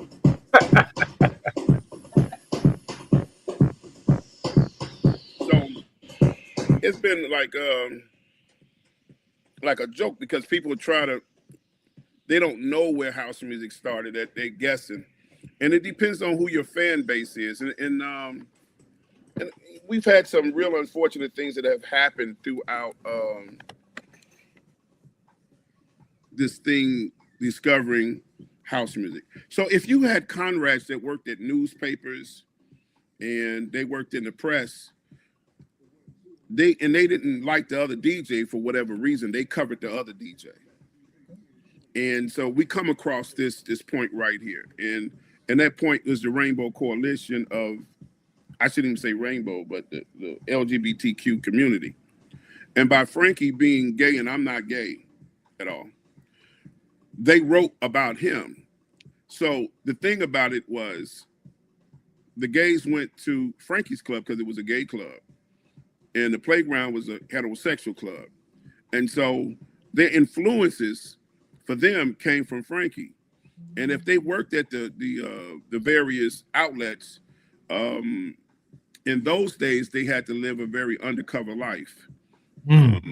Everybody's out now, which is good, but then it wasn't as so when people came from different countries and different places and they wrote about it, we were somewhere 5 or 6 somewhere down on a totem pole of seeing where the music was actually coming from. So our voice was less than what Frankie had.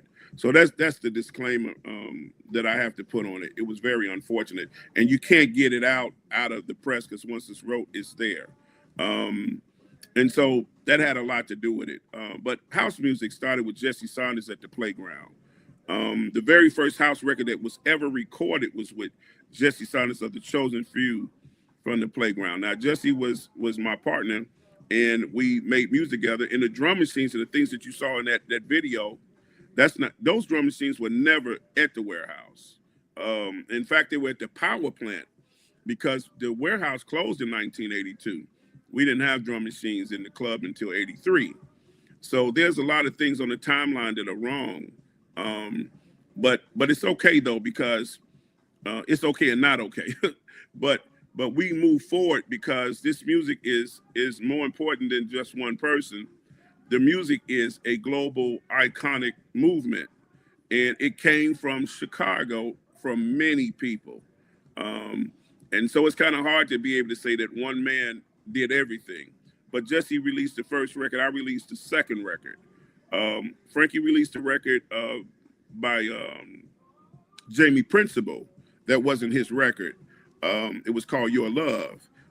But that wasn't Frankie. That was Jamie Principle, but he put his name on there and said Presents. So it's a whole lot that people need to step back to. And I'm opening up the House Music Museum and Hall of Fame, where we're going to get the best committee that we could put together. And so it's not all about me and nobody else. It'll be the truth that we can get out in the House Music Museum and Hall of Fame in 2027. Gene, I find it fascinating that the creativity and the innovation, Farley, you talked about it in a real sense, breaking down between who the media actually chose to project and where the origination of the sound was based upon whatever the politics were of being heterosexual or being homosexual. I find that, quite frankly, interesting because the fusion of our overcoming as a nation, the politics of being out or being in the closet, actually has led to a broader diversity in the music today because the creativity now starts from a place of just pure authenticity. I think it's sad on both sides because you got, let's say there's some astronauts that were gay, LGBTQ, and they couldn't talk about it. So their information was suppressed at the same time. And it's crazy how many things that gays and LGBT, I don't know how to really say it because I'm not of the community, but they have been incredible in the things that they have done on planet Earth that they don't get credit for because they had to be on the low, and how they couldn't keep employment if they let somebody know if they were gay or were thinking about being gay. So it happens on both sides. Interesting. It's not just one. I'm not here to say I'm the only one that's picked on. They were picked on just as much. So I'm here to clear that part. I'm not homophobic at all, but I am a realist to say that it happened on all sides, and the world is not a perfect place. It hadn't been for a long time. Yeah, you know what?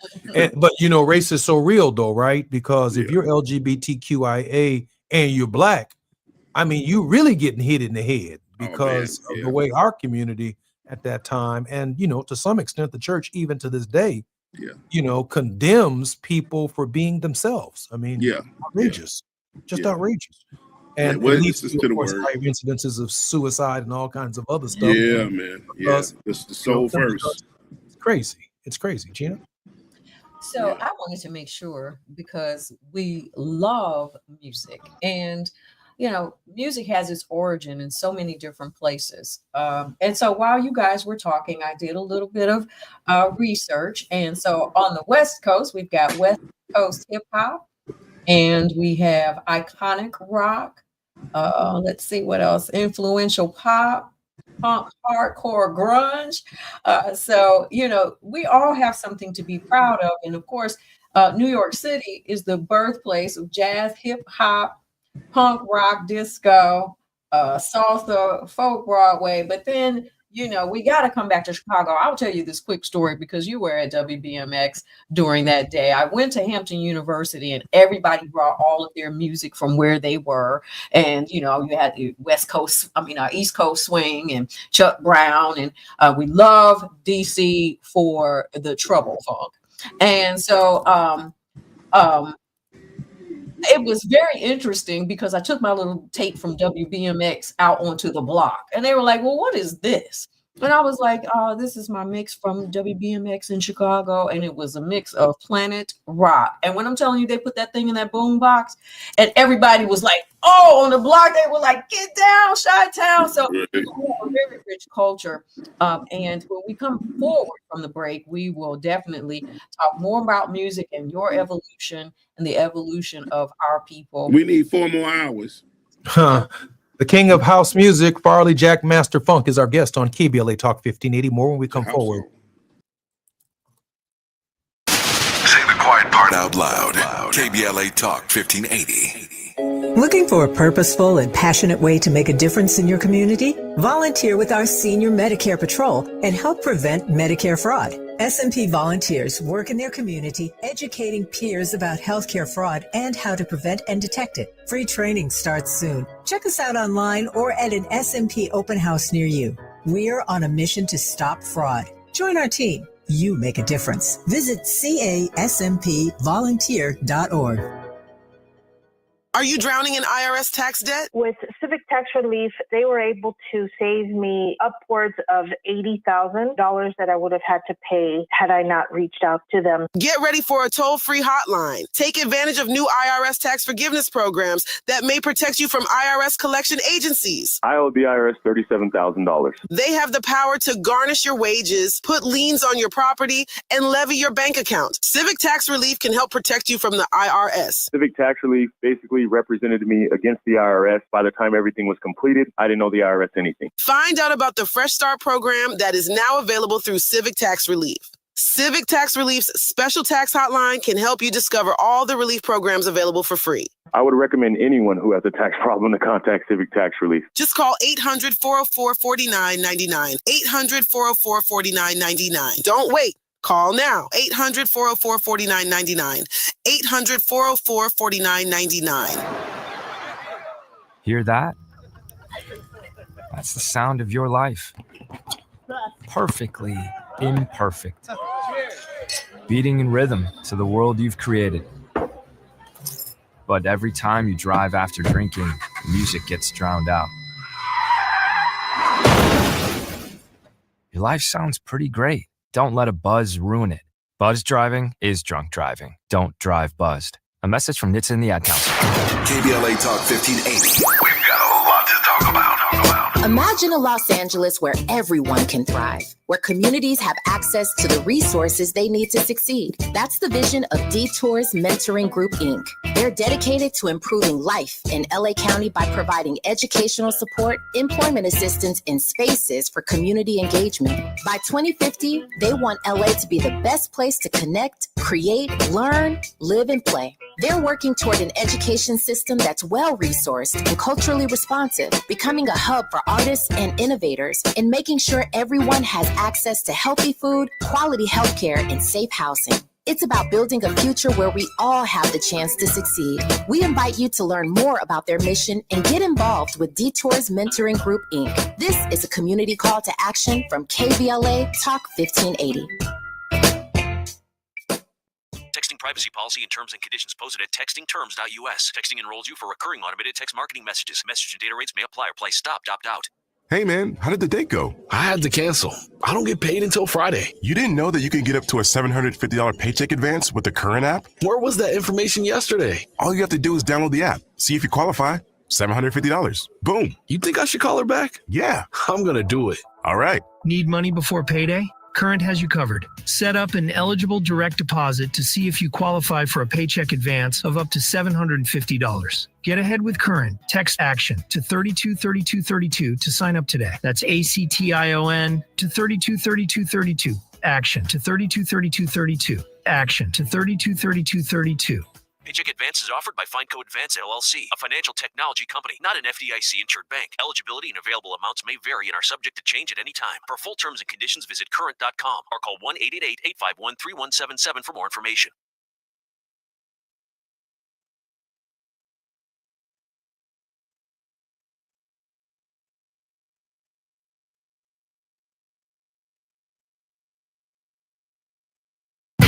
This is KBLA Talk 1580, where hate loses and love wins.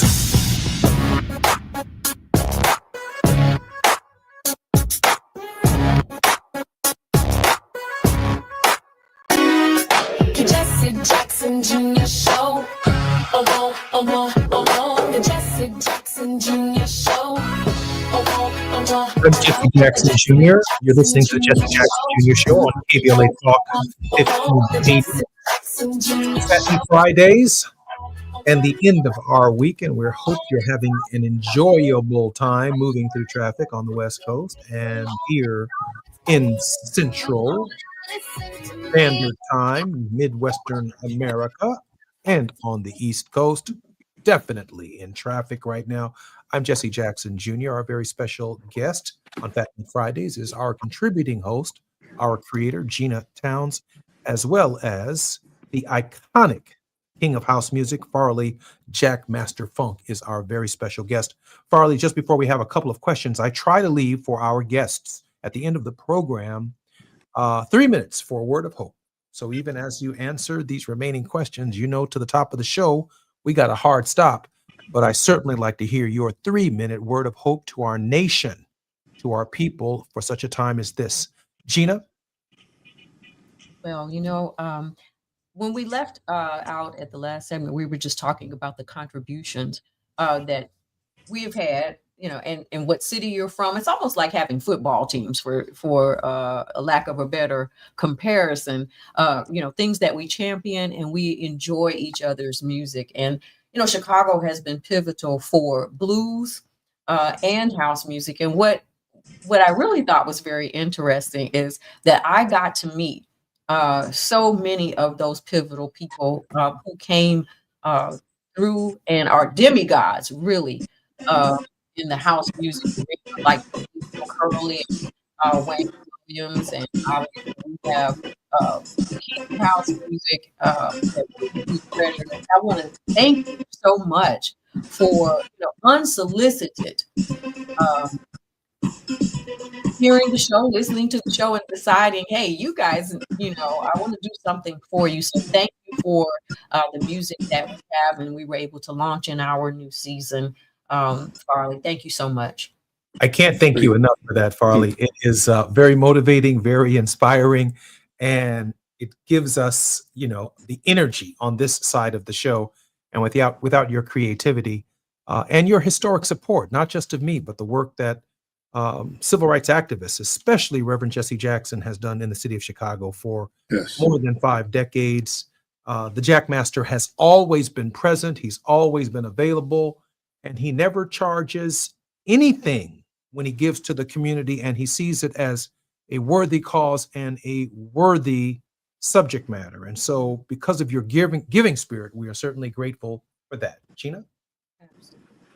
So I want to talk a little bit about this evolution, because you just kind of lit right in at the beginning of this segment. But as a young man entering this, and I mean, you kind of glossed over a little bit, but I really love for our listeners, and I'd love to know more details myself about your evolution from fame to faith, and what the difference is and what you consider to be success in light of all of that. Well, the faith part, man, is something that I'm so glad that I got to know at the age that I did at 34 years old. I'm glad that I got it earlier than later. And then at the same time, knowing that that part of my life is taken care of. You know, I'm not guessing, you know, who I am anymore. I know who I am and who I belong to. And so that thing really is the thing that drove me and also made me be more attentive to who my fellow man is. Am I my brother's keeper? Yes, I am. I have some different spins about some things in I should say religion. It's like, I don't like giving money to the church. Don't like doing it. I like to give it to the people. I'm driving down the street and please try not to cry over this because it's so, you see people hurting, you see them hurting, and you looking at the church going like, if they don't come to the church, they don't receive. But then, you know, you got those saints that look at people and they make you feel like you don't belong. So why would you want to go? You have security at the churches where they won't let certain people in because they smell a certain way.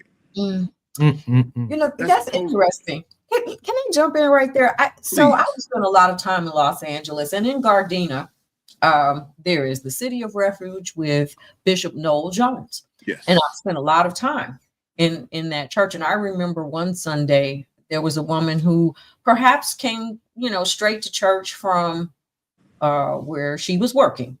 And she was not, in a lot of people's minds, dressed appropriately for church. And I got to tell you, the next Sunday, after Bishop Jones had heard the things that were said to this woman who had her child with her, he lit that thing up, and it's apropos right now because our new season is lighted up. He lit up the entire organization. He said, some of you sitting in here dressed with your, you know, all the way up to your neckline, and you forgot who you were before you found the Lord Jesus. And if I ever hear of anyone, instead of giving someone a scarf to put over their legs, asking them to leave, I'm going to ask you to leave. And, you know, that is very interesting because, you know, Noel Jones certainly knows his fair share of fame, and he is the brother of Grace Jones. And so he's had to navigate that space and that place for pretty much, you know, his adult life. But I just found it very funny that you talked about that and where you have arrived to. And it is that difference. And everybody's talking about the new documentary as well, about Sean Diddy Combs. Yeah, I saw some of it. Yeah. Yeah. And so, you know, it's a lot. And sometimes we do have to make choices. I know that people would say that they made choices about what they were willing to do and what they were not willing to do, and the cost of fame in some areas. But that really then gets to my question, you know, what is success? You know, what do we view in our own mind and heart as successful versus the world's view of what's successful? And our guest in the last segment also, and we're running out of time. We could keep you here forever, of course, but he talked about the fact that it's up to us to really have our own definition of who we want to be and how we compare ourselves to others. So I I'm totally agree. that Yeah. last word of hope for you as we wind down our first week of celebration for our anniversary. And we're so thankful to you for your contribution. I'm thankful. Thanks for having me. For you know, getting us through the first season. Yeah, thanks for having me. And then I think the one thing I would say is what was the towers that in New York they got the planes ran into? World Trade. Yeah, the plane they ran. World Trade. Let's just think of if everybody could look at the World Trade and run into the building for 5 minutes when a plane hit. I think us as human beings would be so much better because we would understand that we all need each other. That was a day that nobody cared what race you were, what your sexuality was. It was all about helping each other get out of that building. But why we got to go there for that to happen? But that's how deep it is. That's the only way we can. A lot of people can pull off that flesh so they can do the things that God would have us to do to be there for thy brother. It doesn't get much more beautiful than that. Very grateful to Gina Towns on Fat Meat Fridays and to our very special guest, the king of house music, Farley Jack Master Funk. Farley, can't wait to have you back in the future. Yeah, like Monday, like 3 o'clock. Yeah. I enjoy both of y'all. Y'all are awesome. Like every day with the jingle. I'm Jesse Jackson Jr. You've been listening to the Jesse Jackson Jr. Show on KBLA Talk 1580. More when we come forward on Monday. KBLA 1580 Santa Monica.